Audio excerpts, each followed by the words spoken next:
This course focuses on cold process soap making, but there are other methods of soap making, which I'm going to tell you about just now. Hot process soap making is a method where the process starts the same as cold processed, but then it's speeded up by heating the soap and creating a gel phase, which causes the soap to cure quicker. However, the finished result can be a less smooth effect than if you're using the cold processed or melt and pour method. The process starts the same, where the water and lye is mixed together and then added to the melted warmed oils and butters and beaten. Once the soap gets to trace, any additives are added. The mixture is then stirred a little more to make sure that everything is evenly distributed, and then it goes into a crock pot or into the oven at about 180 degrees to cook.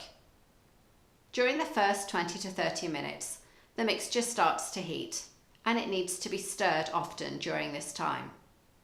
Then it cooks for another 20 to 30 minutes until it reaches the gel phase, when it looks like apple sauce. It then thickens further and develops into a kind of thin mashed potato look. At this point, the soap is almost done. If there are still some pieces of grated soap left, more water is added until all the soap is melted. The mixture will be hot at this point, so let it cool down a bit before adding the fragrances and colour. The soap is thicker than cold processed soap and will need to be spooned into the mould and pushed into the corners.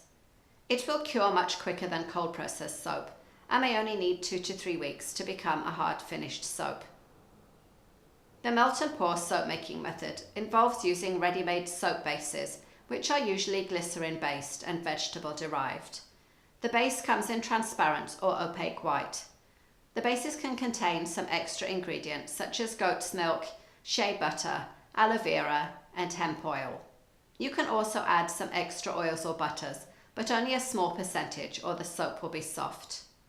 You cannot change the base though, as you do in cold processed soap making. You can add other ingredients to enhance your soap, like goat's milk, botanicals, beeswax, and exfoliating ingredients. Once your soap is melted, you can colour and fragrance it and pour it into moulds. There are a number of benefits to this process. The base is ready-made, so you don't need to wear any protective clothing. The soap sets quickly, within a few hours, and is ready to use immediately. No curing time is needed. The colours stay true because the base is clear or white. And you can easily remelt it if anything goes wrong. You can do a number of fancy effects with melt and pour because the soap is pliable when it is in the process of setting and can be made into all sorts of shapes and used as embeds to put in bars or loaves of soap. The soap pours easily into shaped moulds. The rebatching process is a method you can use to correct cold processed soap that has gone wrong, to use up old soap, or to use purchased rebatching soap to make your own soap. The soap has to be grated down, some water added, and remelted in a crock pot or in the oven. Once it is melted, you can add fragrance and colour, and then pour it into a mould and leave it to cure for 2 to 3 weeks. The benefits of this method is that the soap is already cured, so you do not need to wear any protective clothing, and you can still add some of your own ingredients to personalise the soap. So these are the other types of soap making methods, which you can always explore after you have finished this course.